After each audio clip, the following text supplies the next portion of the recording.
I was looking in the pre-show and I see we ain't got no Dion on the schedule tonight.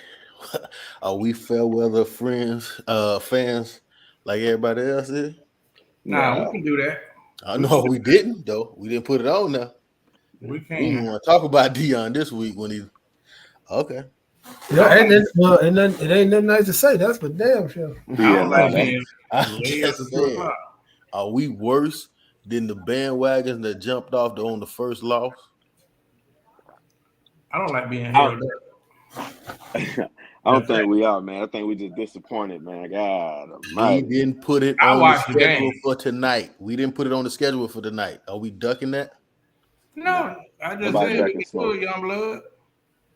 I actually watched it.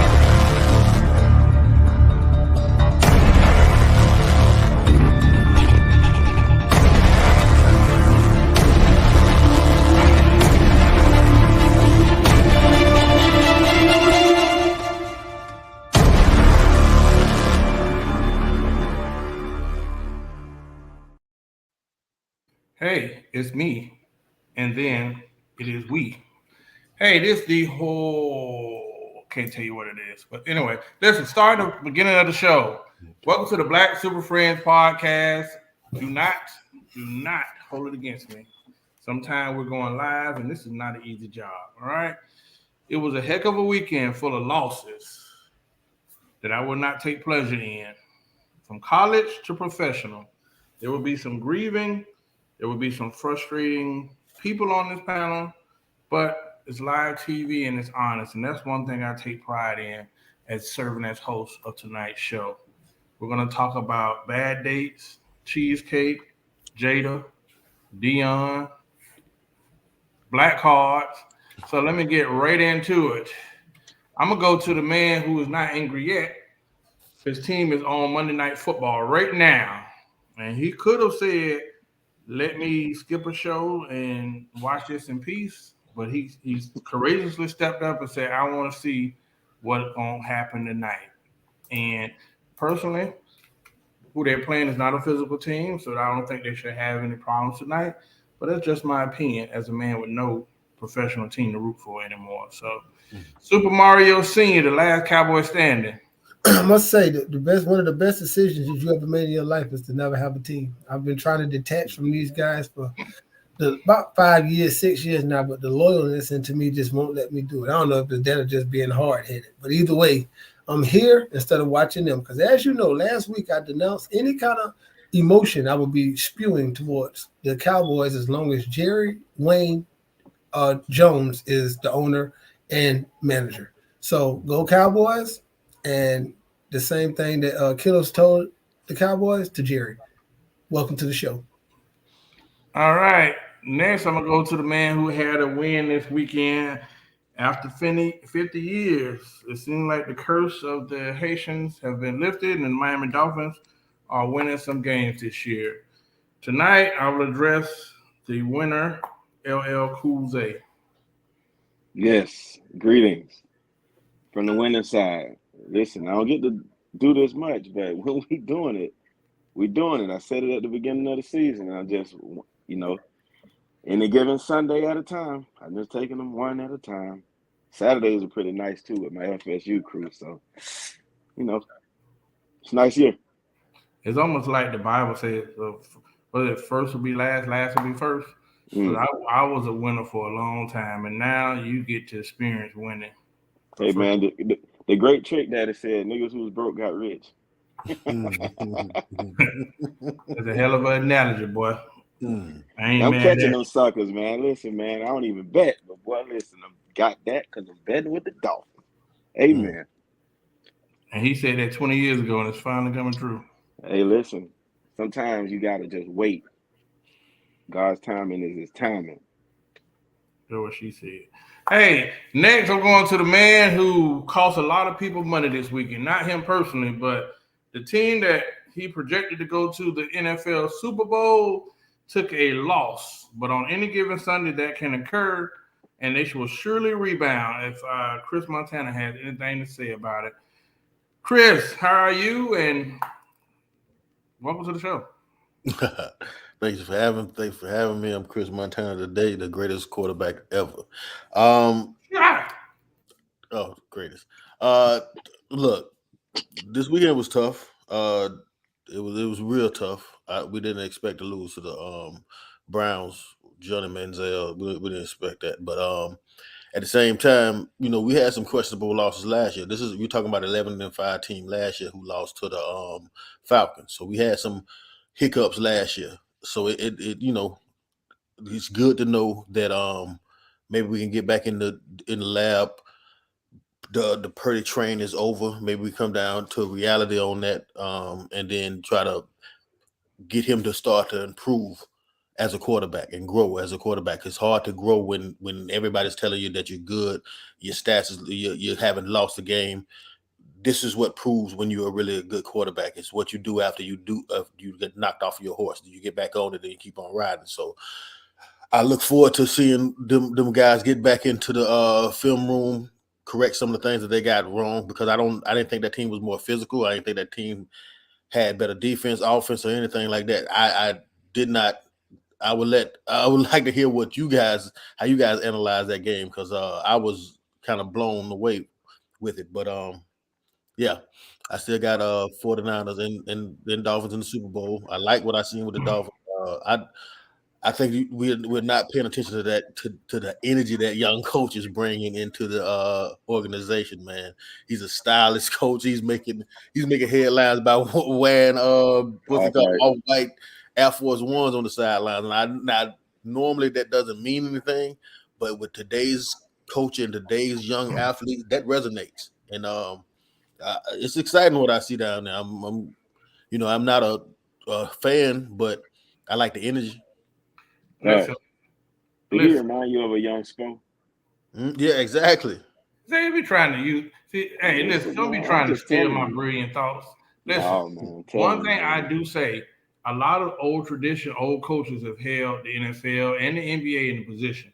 Like, I got to give it to him. That young black brother, I was just thinking, it's so many young people from him, Eric Bieniemy. It's like people that could probably come in and advance the game, take it a little further.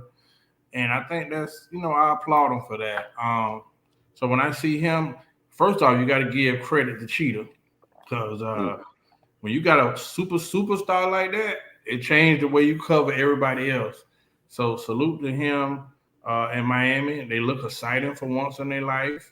I probably only hate the Dolphins because of the 72 Dolphins. And I hate that they get so much hype as the best team ever, which is debatable.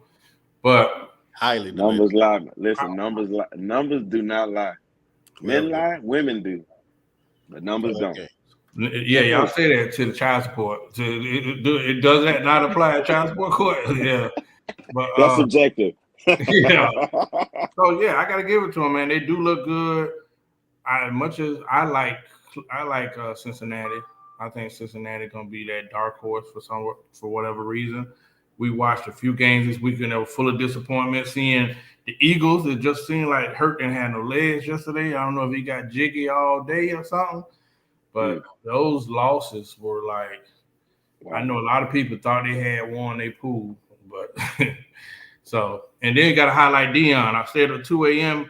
Phew. That's Again. incomprehensible. That loss. I know what Dion is trying to do. 2 years ago, he got Travis Hunter, the number one cornerback. Last year, he got Kamani McLean, the number one cornerback. I know you say he coming to meetings late and he ain't did this and that, but you put him in versus USC and shut down the whole field.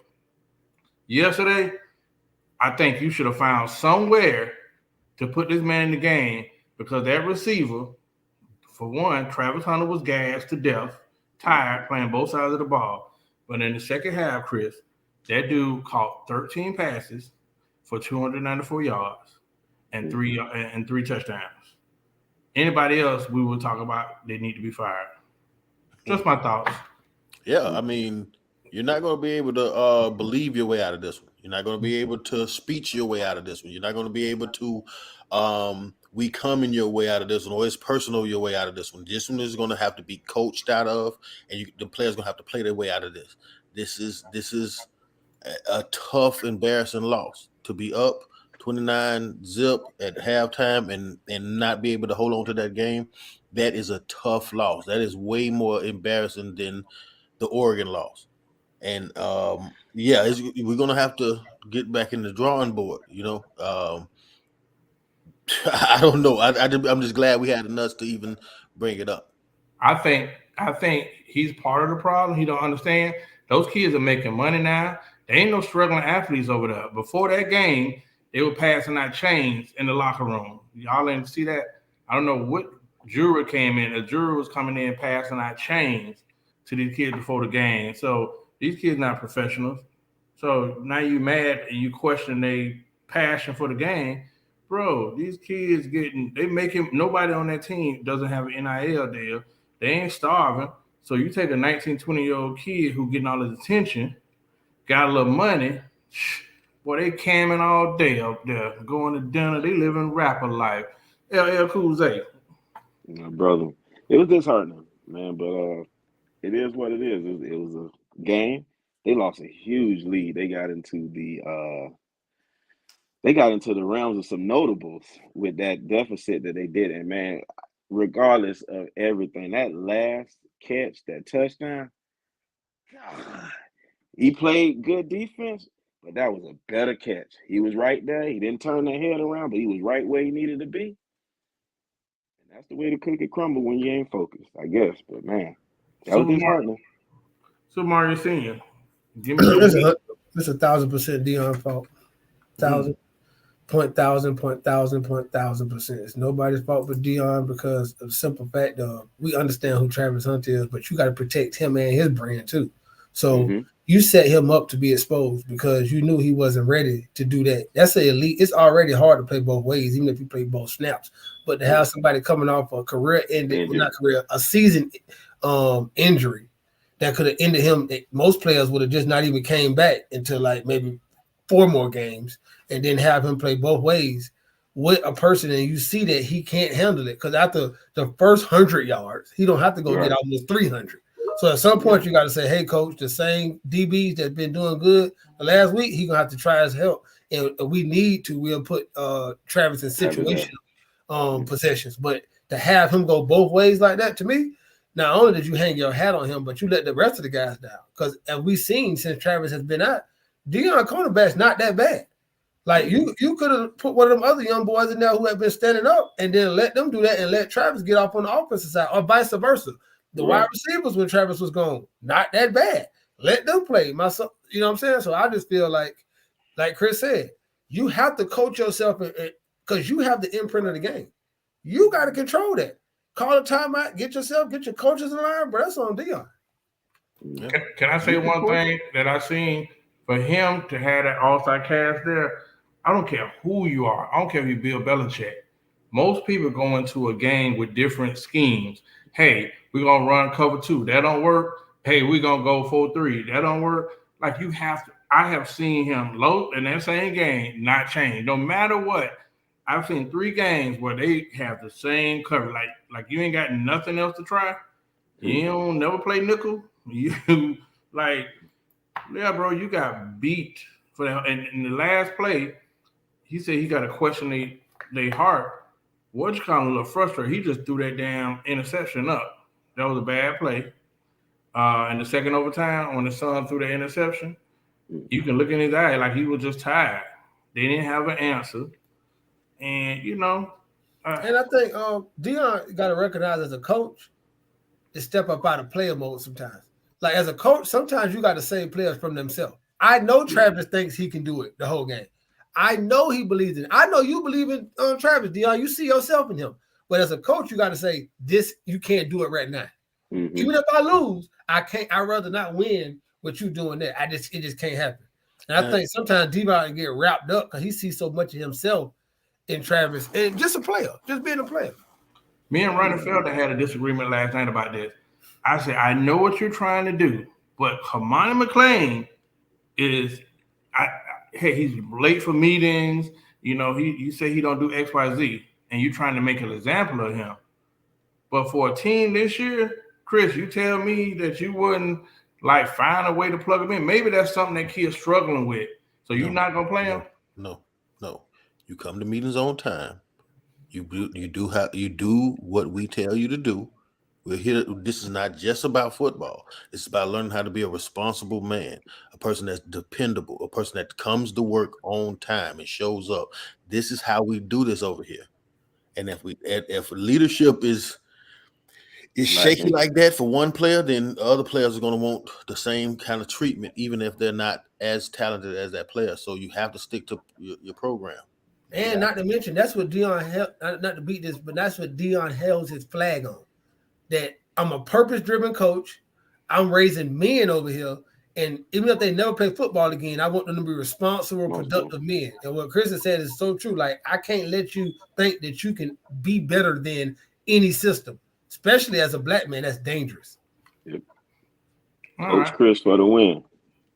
Okay. Well, I would say that I would applaud that. So with that being said about coach, I'm gonna keep this next topic short. So I'm gonna skip, bro.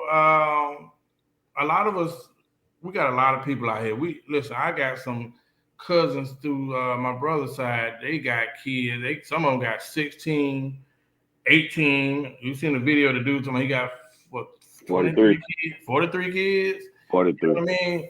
And 22 BMs. I don't remember when I grew up. Dads were a little different, dog. Dads looked a little different. My best friend, his dad, Mr. Wilkins. Now that I think about it, he wasn't that old, but for me, he always looked like an old man. Like dads was different back then. So I wonder. Yeah. So my question is, when you start having kids, should you turn the page? Is there something you should say? Let me take my ass in the house. Let me focus on being a parent, because it don't seem like we're really seeing that in this area. Hell, you even see dads hanging out with the kid, and I get it. So I'm talking about they hanging, or you see moms and daughters in the club on club pictures together. We couldn't even fathom that years ago. So with having kids, should parenting automatically become a priority? Should there something in you click? Should that be something that says, okay, my time in the sun is over? Because you still got people out here 40, 50 acting like like they kids themselves. Chris Montana, you a serious father. What's your Uh, thought? I think on the surface level, the answer is yes. Like simple answer is yes on surface level, but practical and practicality probably not as much. Some of us have kids when we're young, and sometimes we just have kids in bad financial state, or sometimes we have kids out of desperation and things like that. So I think the best thing that you can do for your child is to be selective with the person that you have the child with. So even if you're more selective with that person, if you vet that person, if you see how they interact with their family, how do their friend groups, are they constantly falling out with their friends, or they do their family hate them? Are they a genuine person? How they treated you? If the woman treated you well while you was in a relationship with her, your chances are great she's going to treat your kid in the same similar fashion. So the best thing you can do is be selective with the partner that you had a kid with. So even if you do have those times where you don't prioritize your kid, you have a strong co-parent that can cover the slack. And then when you pick that shit up, because you're supposed to be on the road to continuously picking that shit up, you can try to make up for some of those times where you wasn't as responsible. But there's no blueprint to this father thing. You want to kind of have a little balance. You want to have a little time where you still able to hang out and but still prioritize your kids. And sometimes as a father nowadays, sometimes you got to prioritize yourself, because sometimes you got to take 6 months to just pump back up. And even if your baby mama pissed off with you, cussing you out, you need to get your dollars up, man. You need to go hide out for 6 months and build yourself up. So now when you come back, you can probably make up some of the economics that you missed. But sometimes you got to prioritize yourself first, so you can be a strong dad. Because the best thing you can give to your kid is a consistent, strong father. I hope that answers the question. Super Mario Senior. Uh, well, yeah, I think that Chris brought up a good point. That depending on the age that you have your kid, but I would say I had a daughter young, And the most awkward time I ever had in my life was at my wedding when me and my daughter was in a bar together, and it was on a beach resort in a hotel, like right across. Like it was not even no club. No, we had no sounds and everything. I still felt like overprotective.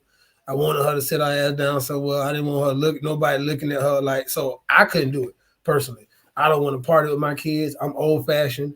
I don't want to hang out with my kids, my younger kids. I'm definitely not hanging with them because I am older now, and I feel like I do need to be sitting my ass down somewhere and out of their face. My daughter just came up here for the weekend, and her and my nephew wanted to go out and party. I did not partake because I'm not going to the club or bar or anything with my daughter or my little cousins or my little nephew. Like any of them in that age group, I'm straight. I agree with Tootie to answer your question. Yeah, I think that's the reason of so much wisdom being lost. Like if I look at you as a peer, then how much do I really respect what you're saying to me? Because it's a difference when somebody older who I respect say something to me, and I take it as like this is coming from a wise place, and it's like you wise, but y'all my homeboys. So a law coming in, telling me Big Norman coming in saying something to me, Mr. Terry across the street coming in saying something to me. You know what I'm saying? Booby saying something to me gonna mean a little bit more because I seen them be men growing up. But not saying that y'all not men, but y'all my peers. So I feel like sometimes when you treat your child as your peer, they lose focus on who you really are in your life. And I never want to party with my kid and then he miss or she miss something I need to impart in them as my duty as a father because I want to have fun with my kids. I don't want to risk that. So I just keep the two separate and say, I come to me for wisdom. Go to your friends to hang out. LL Cool J. Shit, I like what those guys said. That's very, very knowledgeable. And then I mean, when you have a child, they take priority off top. You would hope. So what Chris said about making sure, when you need to take that time as a man to prioritize yourself so that you have your dollars right, that's good input and knowledge. Take that and put that feather in your cap. But definitely you have to change up a little bit when you have kids. Not saying that you can't enjoy yourself. You definitely need to do that, but you need to make sure that you're providing a stable environment for that young child and making sure that they're getting what Hardy said, what you need to impart into them so that they can be these successful or these upstanding citizens that we want them to be. We can't show them us relaxing. And the only reason why I say that now end with this is because they're going to do 100% of what they see you do incorrect, and they're going to do about 75 to 80% of the things that you tell them to do correctly. So you got to mind the example that you're setting. Yeah, I think what in a nutshell what Derek is saying, man, you have to make a separation between being a father and a friend. Yeah. It's more important to be the father, and because the friends, that's just she have a bunch of them. She only have one father, so be that, and you're better in that role anyway. Yeah. You don't I want to think be they'll love you. you don't want to be your daughter's friend. No. I think they'll love you better too later on when they understand why you were as hard or why you had to do what you had to do at that point in time. And they will get to dislike you if you didn't apply that pressure to them at that time, and then they get to that point where they need it and they don't have that gumption to get over whatever hump that they are in at that time. So definitely want to make that separation of power. Absolutely. All right, I'm definitely going to turn it up a notch. And just, you know what? I could go either way because it's going to be fire either way. Pause. Paul. It's Mm. going to be fire either way. No, going either way is gonna get you in trouble. I think that month just passed. That's wild. That's Yeah. wild. Boy, I don't think y'all, I didn't think I ever warrant that, but it is what it is, dog. Boy, you joking or something else. Hey, so this weekend it was a hot week with social media, man, and I could present a lot of stories, but I'm gonna go with this one first because I just think it is just gonna elevate the room a little bit more. It's gonna make Chris come unglued, which we haven't seen in a while, and I want to play two clips because I think we're really changing the world, man. I got to give credit to this guy who saw his worth. And this person might have taken things too far, ain't no question about it. But let me ask y'all and show y'all this clip this week where a Allegedly. woman was on his first date and said that did a video while the guy was getting out. Said she refused to get out of the car because the dude took her to a chain restaurant. The chain restaurant was the Cheesecake Factory. And then she decided to go live saying that she looked too good to be in the Cheesecake Factory on the first date. Now, a lot of women chimed in. For some reason, Cheesecake Factory all over got a lot of business this weekend. So it was amazing how drama helps to fuel things around here. So I'll start with this one. The Cheesecake Factory, y'all. I ain't getting out this car.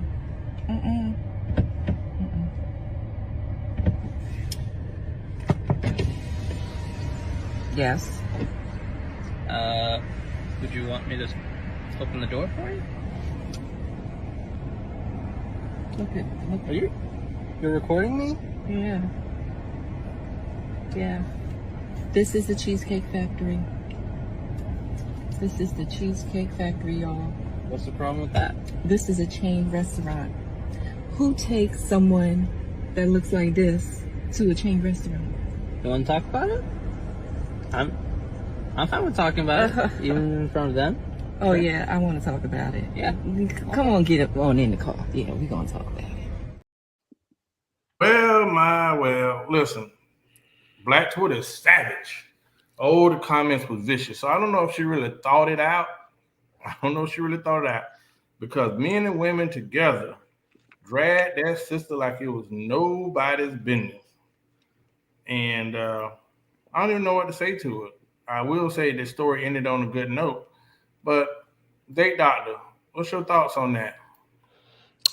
This is a teachable moment, man. This is a man that should have taken my Date Doctor course, and I think if he would have taken my Date Doctor course, he would have he would have never had these pitfalls. First, rule number one in my Date Doctor course is do not treat first dates like girlfriends, and they're all first dates until you smash. You have to have a low investment on your first date. You're just meeting her. You do not know her.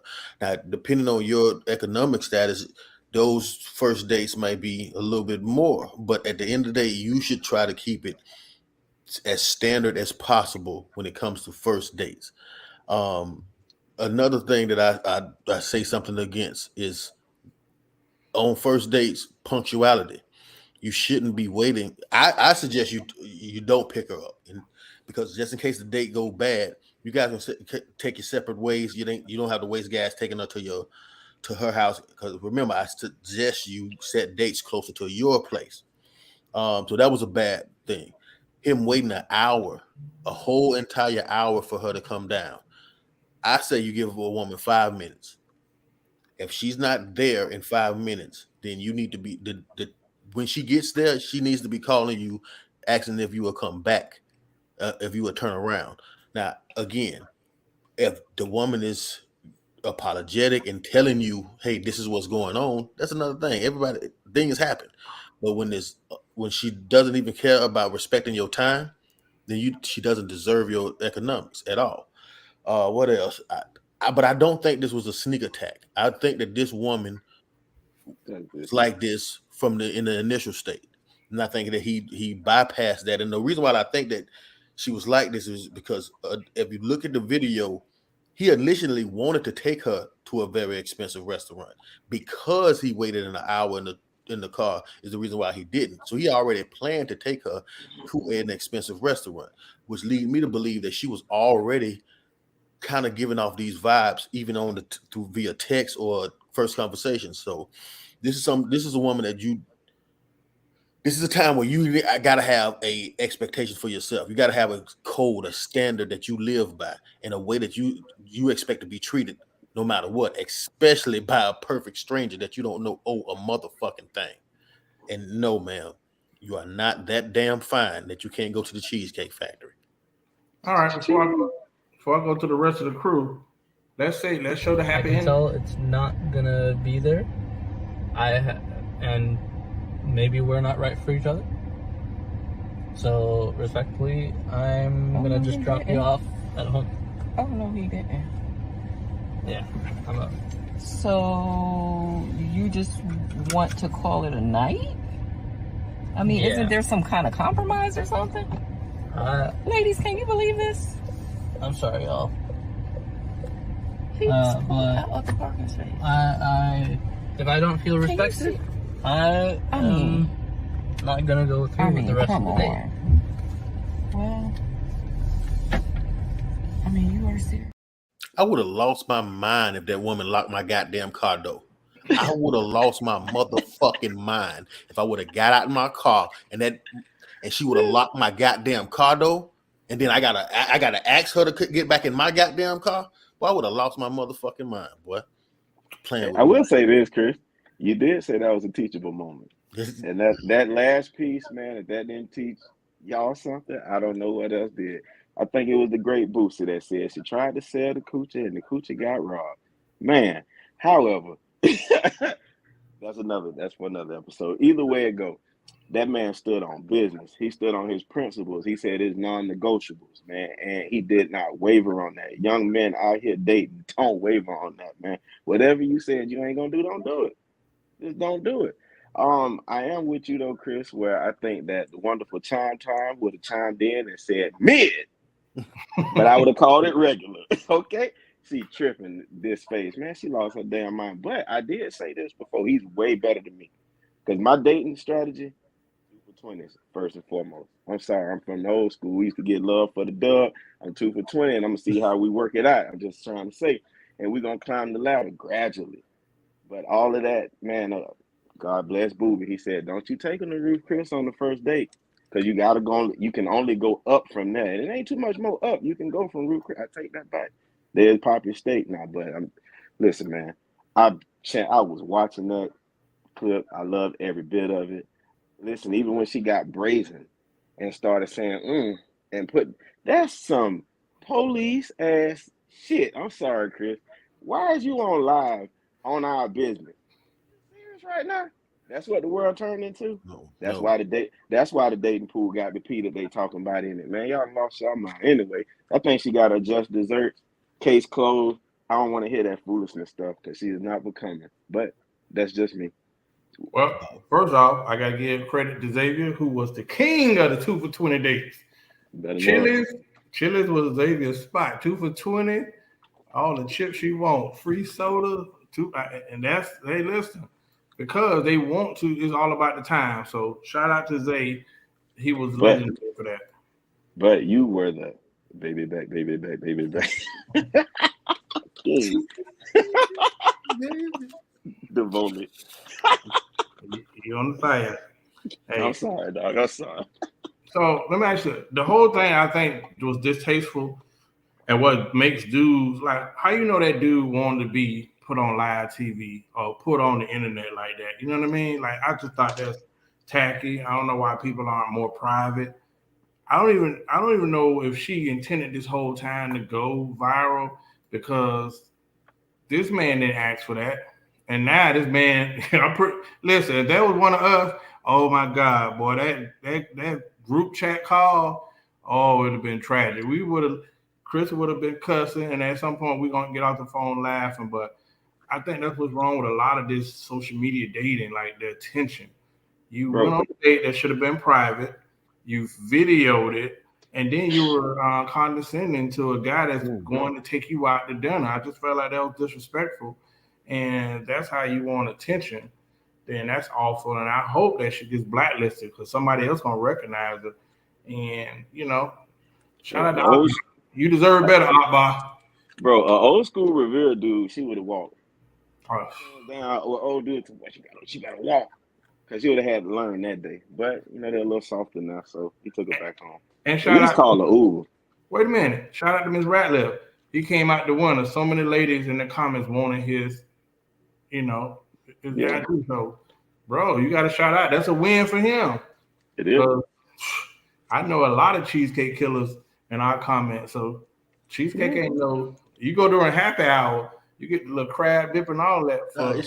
It shouldn't be about the menu. It should be about you. Like you generally want to spend some time with you. She should be generally interested in you. It doesn't. I've said this 100 times, dog. If women make rules for you, they only make rules for men that they don't want. They break rules for men that they want. So if that's her rule, the man that she wants, she's gonna break. She's gonna happily take that cheesecake. Women make rules for men that they don't want. They break rules for men that they do. What's a part two to this? I'm gonna go to Mario because the part two to this is amazing. Super Mario, give me your insight. I definitely think he won, but for another reason. I think he won because see, I see the difference. I see a man who actually understands who he is. I see a man who's not going to be shaken or disturbed. I see a poised man. I see a man who had the finances to go wherever he wanted because he planned a nice restaurant.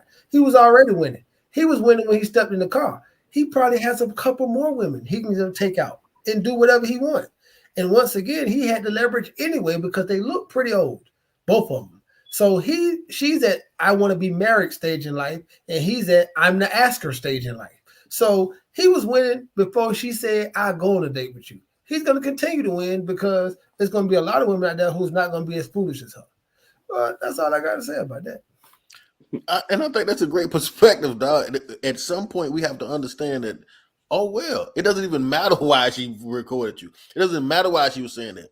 Get rid of that woman and move on, dog. It doesn't even make no sense to even dwell on that shit. You at a point in your life where you have the ability to take her to a nice restaurant, and you also have the ability to take her to Cheesecake Factory. You came and picked her up in your car. You probably gonna take her back to your place, dog. What are you stressing for? And you're single. You have the ability to do this the next week and the next week, dog. Listen to what all this is. That makes sense. Chris, Hey, they're missing your catchphrase. listen, it's interesting you say that. Miss Darling, she wouldn't even look at the man to converse. She watched him speak through the phone, which was insane. Which, like I said, the whole intent might have meant to go viral, but Black Twitter does have some integrity. Y'all can say, listen, one thing about Black Twitter, the sisters on Black Twitter are a little different, boy. Man, wasn't she late to the date and they missed the original reservation? So nice. No, yes, That they did. Which I think that's the only mistake that man made. Don't do that on the first date. You don't know this woman to do that in the first place, and you was going to do it. That what makes me believe that she was already applying that type of vibes and that type of pressure on you via text in the first couple of conversations. You should have cut your losses then. Dodge the bullet. I got a part B to this. So it was another video this week where we just talked about oysters, right? I can't think of the doggone restaurant in Atlanta, right? There's a restaurant in Atlanta who got some fire oysters, right? So dude does a response video I didn't put on. So they go on, dude say he hit it up, blah, blah, blah. I want to meet up with you for drinks. I want to take you out for drinks. Get to know you. Cool. They go out to this restaurant in Atlanta. I can't remember the name of it. They got good oysters. Food is good. And dude say, well, she's going live on the date. And she sucked down 4 dozen oysters. So right now, oysters is probably 36 a piece, right? 36 for a dozen.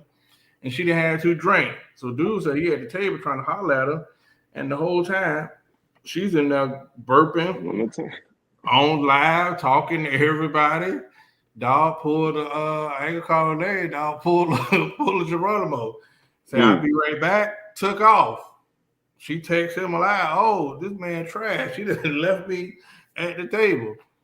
Oh, what kind of dude is this who asks somebody to go out and don't pay for the tab? Dude responds later. 1, you wasn't there for me. I said, let's meet up for drinks. My budget is around $60, $70. And you going live. You're not talking. You eating oysters, serpent, and burping. Dog say he was out. So I don't know if it's a tragic video this week, man, but dating has been a comedy show in itself lately. So what do y'all say to the guy that say he's asking her out for a first date? His range was 60 to 70. He said he just coming for drinks. Was guy wrong for just saying I'm out and leaving her at the table? Was that tacky, date doctor? Well, that's not what he did. You said first. You said he's excused himself and say he'll be right back, as if he owed that woman an explanation. You get the fuck up and leave. That's it. And you don't have to return the text. Just get up and leave, man. The best you could do. There's no retaliation to a woman poor behavior than getting her away from you. If you cuss and fuss with her, you just as much as a bitch as she is. Go move on. Dog, you don't owe that woman, you don't owe these women no explanation. If they don't understand and they live experience that poor behavior towards men would not be rewarded, or it's reward, you have to take the men that rewards poor behavior and accept that those men like that. Then that's her business, dog. You don't owe that woman no explanation. Get up off that table and say I'm out, and then don't even answer the text no more. So that's the only thing I think he messed up on, giving her explanation, and then after telling her why he left. She know why he left. You gotta tell her. Yep. Miss Darling, I don't know if it must them. I don't even think oysters are $12 a dozen during happy hour, unless it's one of those magical promotions. But nonetheless, dude say it was past his spending limits. LL Cool J. She's actually correct. There was a happy hour deal for $15 an oyster, but if you rewind the tape back, what you said is true. He told her to meet for drinks. He said he was gonna feed her. You understand what I'm saying? And if you rewind a little bit further than that, she said that the man been texting himself for a while, so you already didn't have no interest in me. You actually answered the phone for Horace's number one reason. I am a meal. And he said, not today. And I loved every minute of it. I'm with you, Chris. He shouldn't have excused it. Matter of fact, I wish it would have been me, because I would have laughed so hard. I would have been laughing from the beginning. Boy, I see where this going. Boy, you gonna be real mad with me. After my joint done. Hey, shout out to Nessa, because she was on that thing like Big Shirley, slurping and burping. That was so disgusting. That's probably what kept him on the date a little longer, listening to that. Super Mario Senior. What she doing in them oysters? Okay, I got a pearl for you. She was on the wrong thing. Boy, y'all disgusting. Super Mario Senior. First of all, Fontaine's is the name, and that's one of my favorite spots in Atlanta. My Uncle Billy, every time we come here, that's a pastime. Me and my aunt Paul's love to eat oysters, and they have the best, like one of the best, just to get them a little prop in the city. Tootie is correct. They have like a 1,000 variations, and they have 3 people in the front just shucking them the whole time. That's their only job, bitch, to crack oysters, because so many people come there. So to hear that restaurant has $12 a dozen oysters was like amazing. I asked Jaleesa, was this still going on, so we could go. That's amazing right there, because they right. Tootie, they're normally like $30 a dozen. They like normally high. So when me and my Uncle Billy go, he hit me across the head. So thank you. You're right about that. I just want to give Fontaine a plug.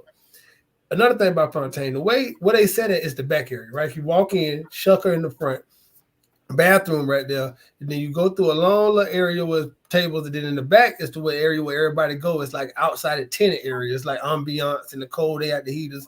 Very nice. It's a lot of people go there for dates when you want to be inconspicuous, right? That's the place to go, right? I loved it because this is the part I love. The thought process of you seeing her just knock all these down, right? And I put myself in his shoes, and he looked and said, it's nothing you can do, because to use the bathroom, you have to walk to the front. The bathroom is like one step from the door. So she could have watched you walk all the way to the front and not expect nothing, because the bathroom is one step from the door. So I knew she thought nothing the whole time when they sitting back there. And when they were sitting there was in the corner. So I know she was just sitting back there, and the people in there so like matter of fact. So you can't even ask nobody, because they probably remember how he looked. So she had to like, hey, did you see the guy? Or like she had to be so embarrassed, because dog, that place is made for that, right? Man, I ain't gonna lie to you, dog. It's like these days. I agree with Zay. The first thing I caught on, and that is her tell the story from the beginning. Say, yeah, this dude been texting me. He been texting himself because I haven't replied for months, and I finally said, yeah, I go out for drinks, and then you continuously order. I think she ordered maybe $48 worth of oysters, right? I think 4 or 5 plates. Yeah, okay, that's $48. See, in my head right now, I understand, depending on, like Chris said, depending on how much money you got to spend, that's not technically a lot of money. So, you know what I'm saying? But it's the principle, and I'm a principle guy. Principle guy. I'll buy you a $200 steak if you fucking with me before I buy you a $10 fry if I don't fuck with you. So understand, like, that is the principle, right? So it was so funny to me one of y'all put it in the group, and I laughed. I was in the middle of a meeting, and I laughed so hard I couldn't laugh. I don't know why it was so funny to me, bro. I would never do nothing like that. I probably would have paid for the date and been mad and just said I charged it. You got a free date, and it is what it is. I'm not going to embarrass myself. Oh, I am better than what you thought I was. You lost. You know what I'm saying? Because I know who I am. It's hard to find another me. So you lost.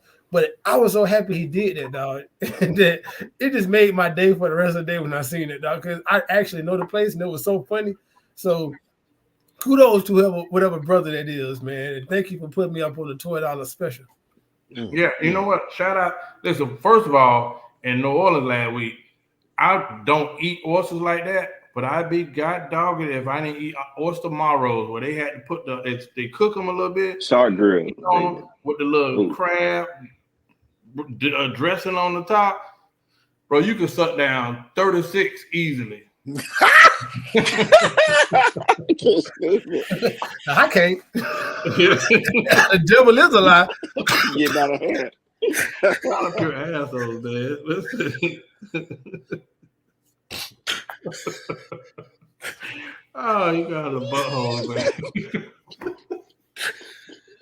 Why get no support on this show, dog? I swear to God. Hey, I'll be like Kevin Hart. They was there. Wow, it be. No, he wasn't. Wow, it be.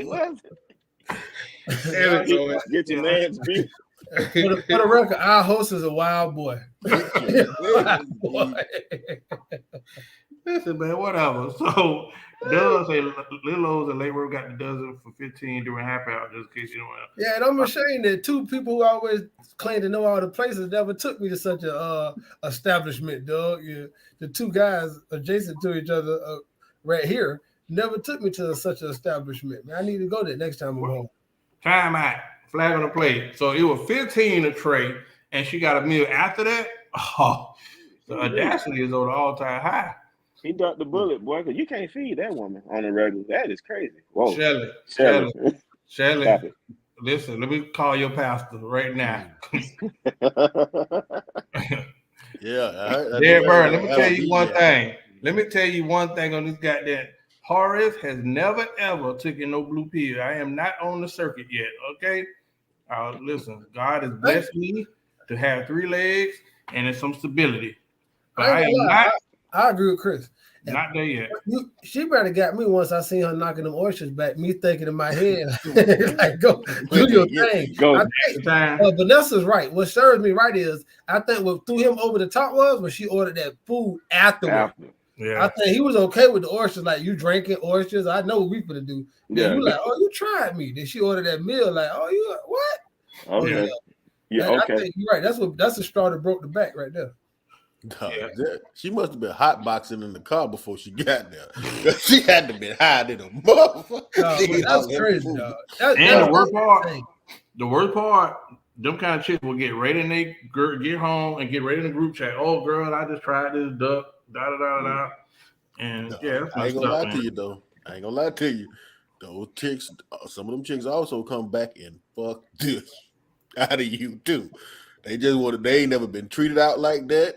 I mean, this is the one you gotta take that's kind of ghetto. They ain't never had nothing like that. They gonna reward you after, and it's gonna be worth every one of them $15 trays. All right, thank you, Derek, for cleaning that up. I didn't get that feeling, but you know, try some turtle soup. Turtle soup is like Viagra, I heard. It do get you. Hey, Mario, I'm gonna record this show because Doug has a nice credit card, and this is legally bad. I seen it. I took a snapshot. I want you. I got you, Doug. He didn't put no speculations on it. So listen, real. Douglas, and you need to know that we are a team. Yeah, Douglas Aloysius Lawson. Oysters are on you, sir. On the bill. All right, listen. This is the time y'all been waiting for all week. So somebody, I'm gonna say Keena Kelly asked a question today, like, oh, you podcast brothers. No, I'm gonna give you the exact thing she said, because you know, y'all ask brothers questions and then y'all jump on a Negro. But yeah, people actually asked this week about, tell me the difference between Will printing and bold ink their truth and Jada speaking their truth. And then you had another one this week. Somebody said, is Will Smith a willing participant in this circus? And third of all, let's be honest. I don't know if people. I'm gonna be the devil's advocate because I do think she's the devil.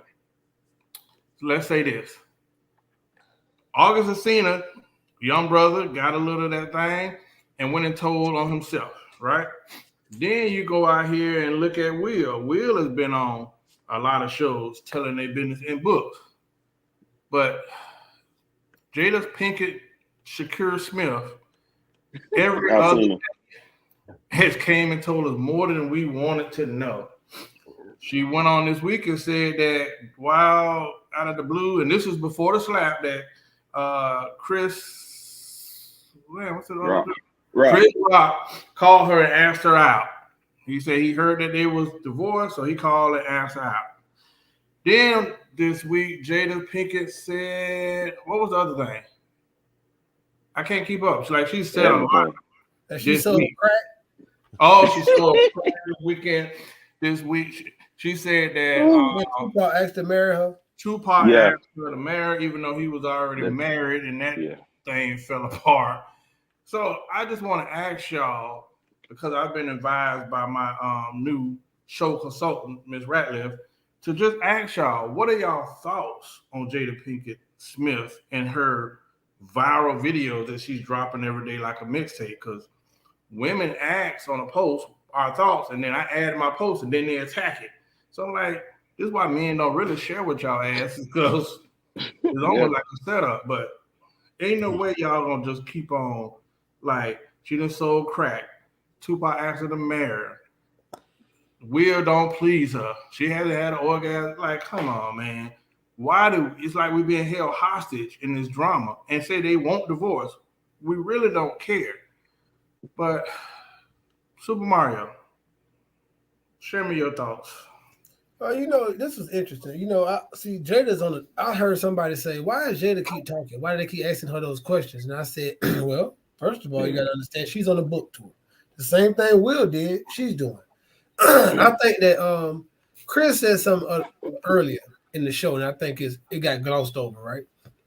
It said, some women are treating these men like this because they are letting them. And then the ones who are not letting them, they're what? Moving on. I think when Will tell his truth, because he wrote a book, it's about his imperfections, the stuff he went through, and all the obstacles he did. Of his point of view, of his life. I'm pretty sure some people in that book who have a different point of view, but that's from Will's point of view. I have to play devil's advocate, but I have to be okay with Jada telling her point of view of how her life went in her book and expressing it when she's getting asked that. She didn't ask Will to play the donkey in her story. She didn't ask Will to never leave. She didn't ask Will to keep participating. She didn't ask Will to marry her. Will asked her to marry him. He's a cog in her story. So if she has the right to tell her vision of how her life went, and if you want to buy her book, pick it up. If you don't, you don't. Will, you wrote your book. She wrote hers. Hers just seen as a man, it hurt us a little bit more because it's defamatory to a man, and it's hurt us because it's like we idolize Will in some sort because he was one of our brothers, our big brothers when we were growing up little. Like, man, we respected Will. We love Martin. We love Fred. Like he's from that era of he grew up as somebody we kind of, most of us wanted to emulate in somewhat. We respected him. First black blockbuster person who wasn't a gangster, who was cool, seemed like a roundaway dude. Then he got Jada Pinkett. After we had her, they had Paul had entanglement, had beautiful kids. He was the staple of what a guy who's doing the right thing looks like.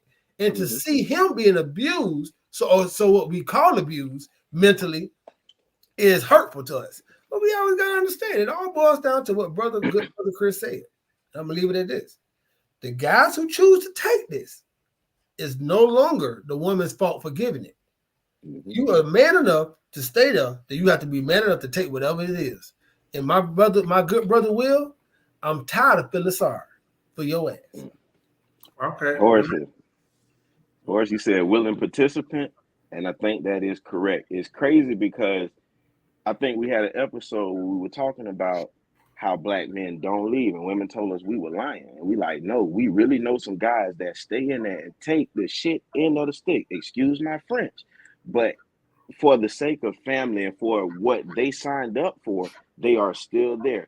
Yes, people are gonna tell me Will did his thing. Of course, they both did that thing, but he didn't lead and he didn't air it either. You know what I'm saying? To the best of my knowledge that I know of. So that's just crazy to me. However, what Horace said is sticking out of my mind.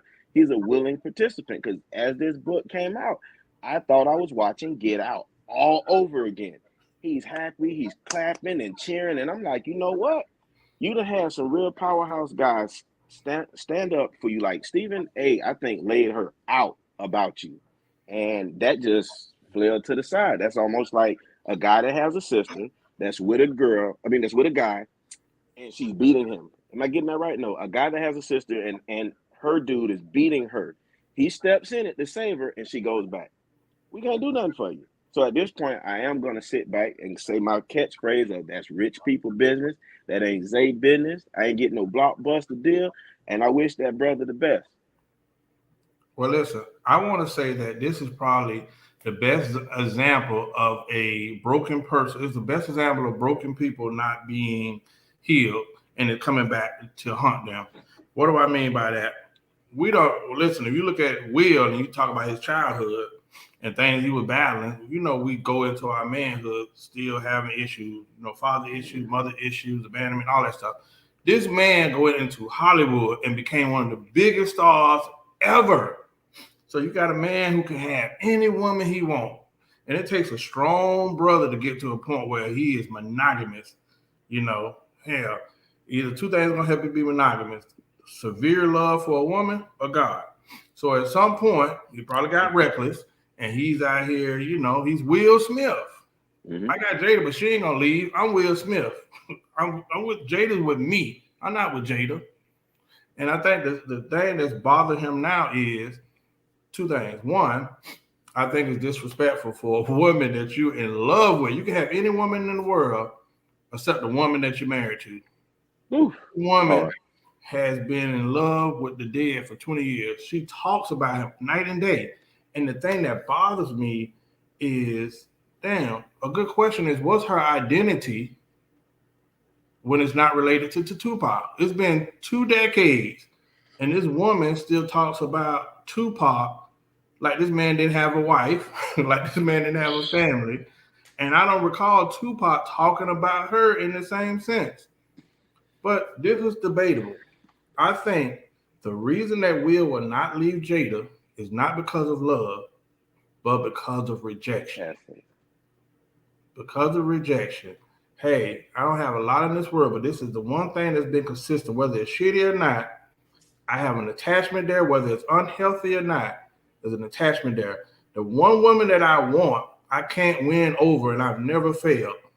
And I'm failing, and some of my actions, I have to deal with the consequences of that. That's debatable, but that's what I think.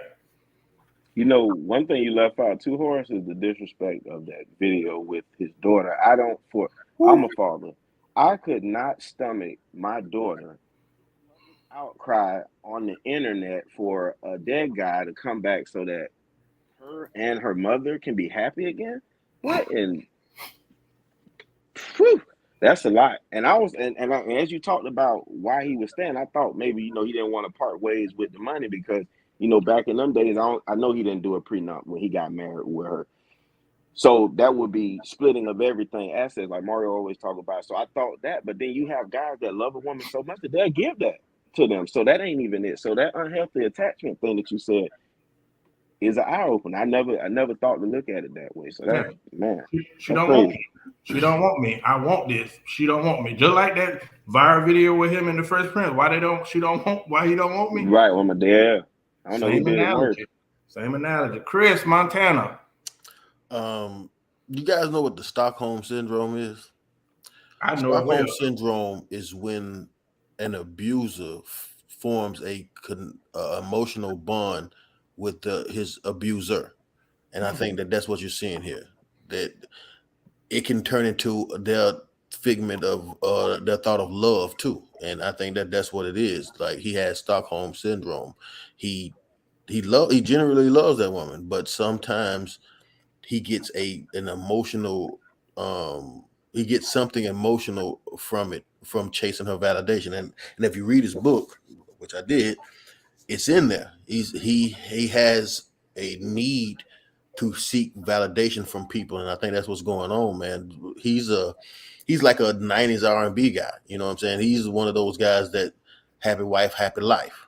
Every man I've ever seen that lives by that creed is a unhappy man with an even more unhappy wife. He's the goddamn put your woman first guy.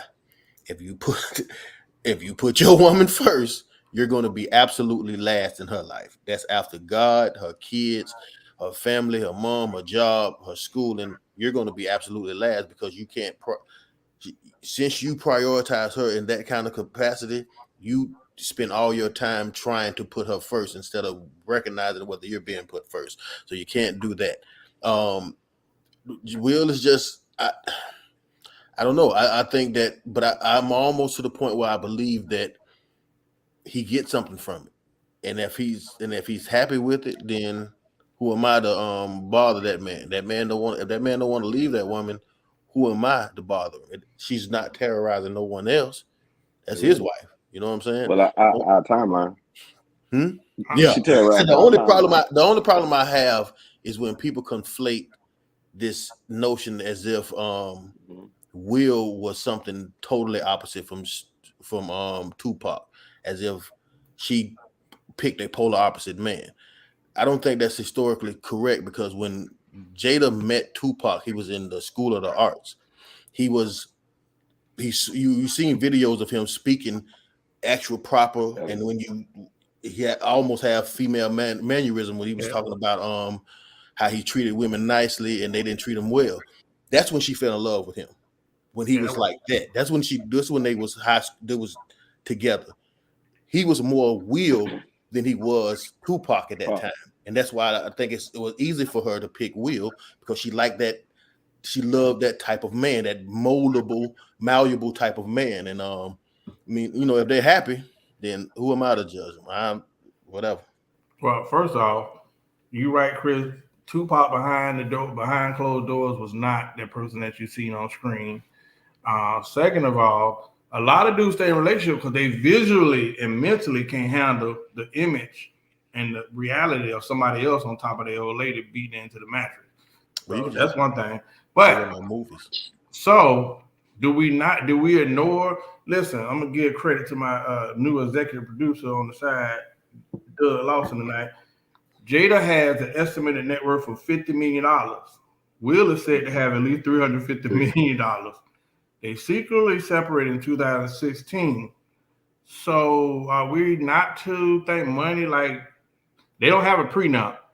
That's what I thought. Money not a factor at all in that conversation? But interesting enough, she's the one that says she's not going to leave. I'm confused. Don't be.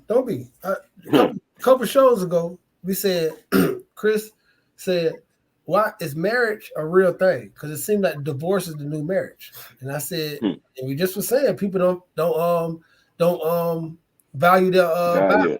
People always say they leave. People always say, I listen to Jada say, we decided we're never going to get a divorce, no matter what. But I see nobody respecting it. Nobody's understanding that through thick or thin, through death do us part, through good and through bad. So it seems like people need to be looking at Will and Jada at another lens, saying we could be separated. We could not like each other.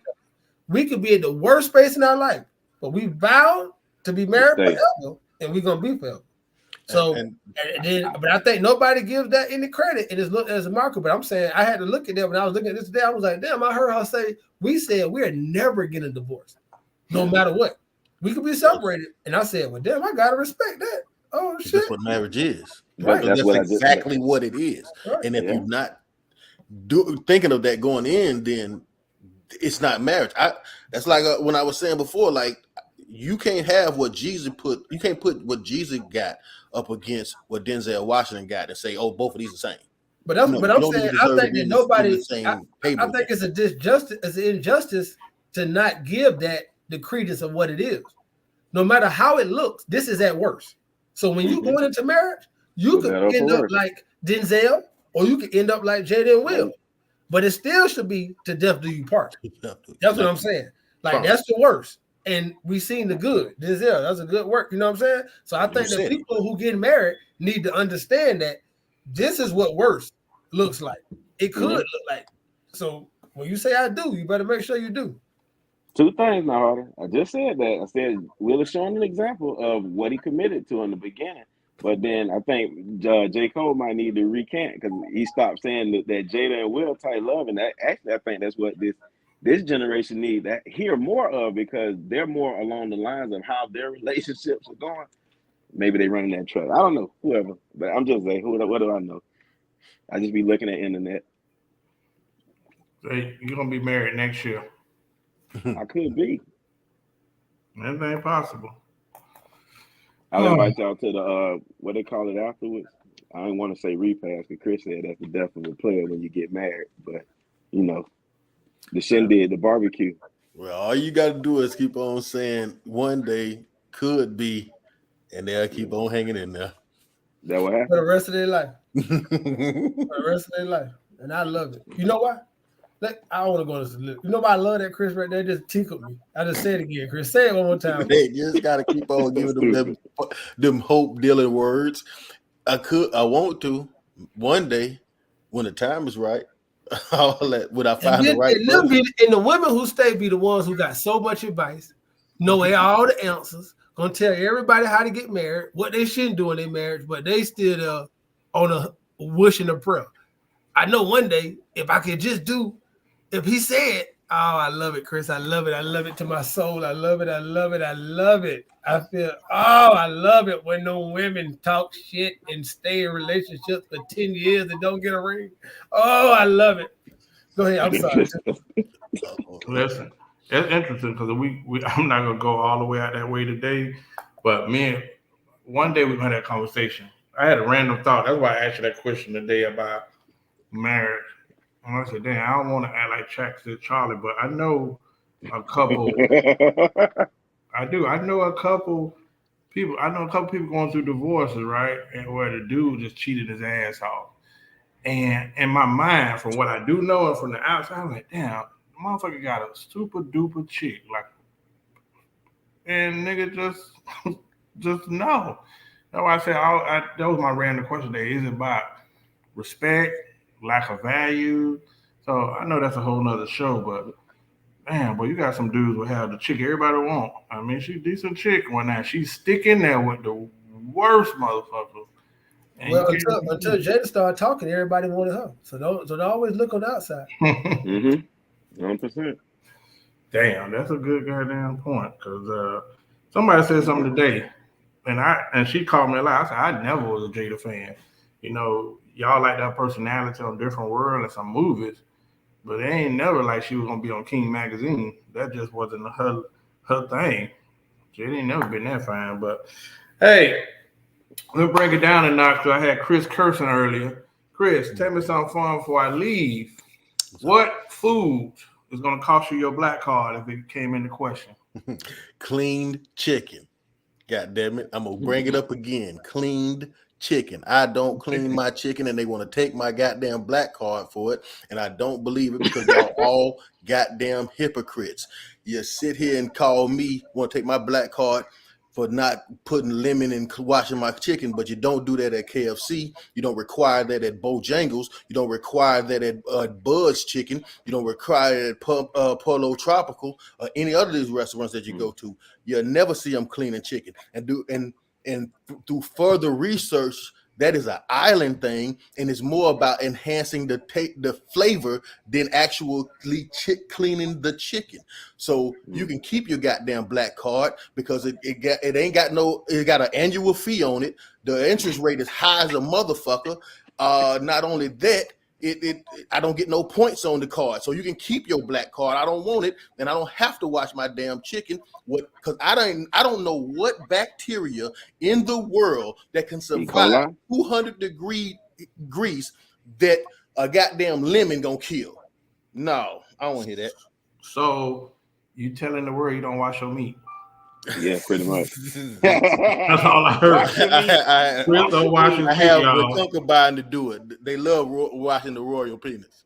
Good grief. That's breaking My news. chicken. Chris don't wash his meat for all the viewers. All right. Zay.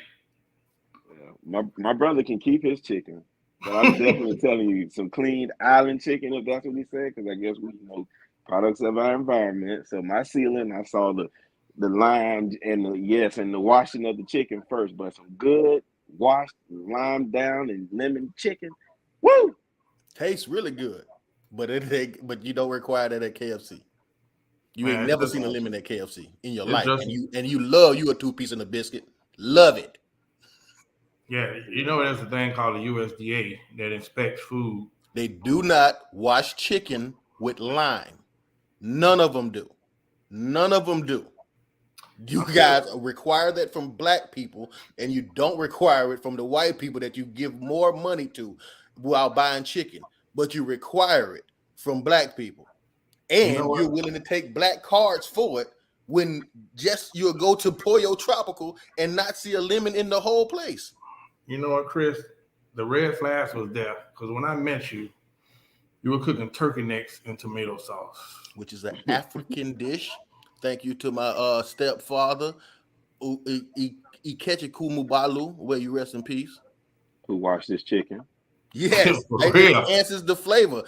Island people tell you all the time. I don't have no problem with that. What I'm saying is it's more about enhancing the flavor other than cleaning the chicken. And if that is your pet peeve and that's what you hang your hat on, you should be asking the same thing and requiring the same thing from KFC, the same thing from Bojangles, the same thing from Bud's. You'll take your ass in there and get the 2-piece in the biscuit and don't worry about a lemon. All right. Well, when we have a potluck, Chris is not bringing chicken. I don't want to have Publix, though, won't you? I do not. I need my. You'll take them white only chicken, but you don't want none of these nigger pies, do you? Nah, I'm not gonna lose my throat eating none of your chicken. Yeah, I know, but you'll let them other people cook your chicken without no lemon and eat it. You like massive chicken. That clean island chicken. Hey, Super Mario Senior, black card. Well, that's easy for me. I don't eat no ribs. Ribs. I do not eat ribs. I do not eat ribs, bacon, or anything of that sort. And every time I go to a barbecue, my uncle and everybody else in my family give me the slacking of the world by me not eating pork. You don't eat no pig. You don't eat no bacon. What kind of country you grew up? I get all that. So I don't eat none of that. I don't eat bacon, and it's turkey bacon in my house, and it's beef ribs. So, most black people, if you're not, that's another thing, like Chris said, if you're not an island person, most people eat pork if you black. So when you go to black barbecue, they be very pissed at me, and I be like, I'm straight. Or I have to ask, is that an all beef hot dog? It's a hot dog. You can eat it or not. So when you start mad with you? What? When you start eating the pork? bowler. Whoa. Probably like Take the fifth. I don't know. It's a long time ago now. Probably they only eat beef glizzies. I know he love a hot dog. Yeah, you have self. You like your bacon. Listen, there's one thing they do that used to piss us off.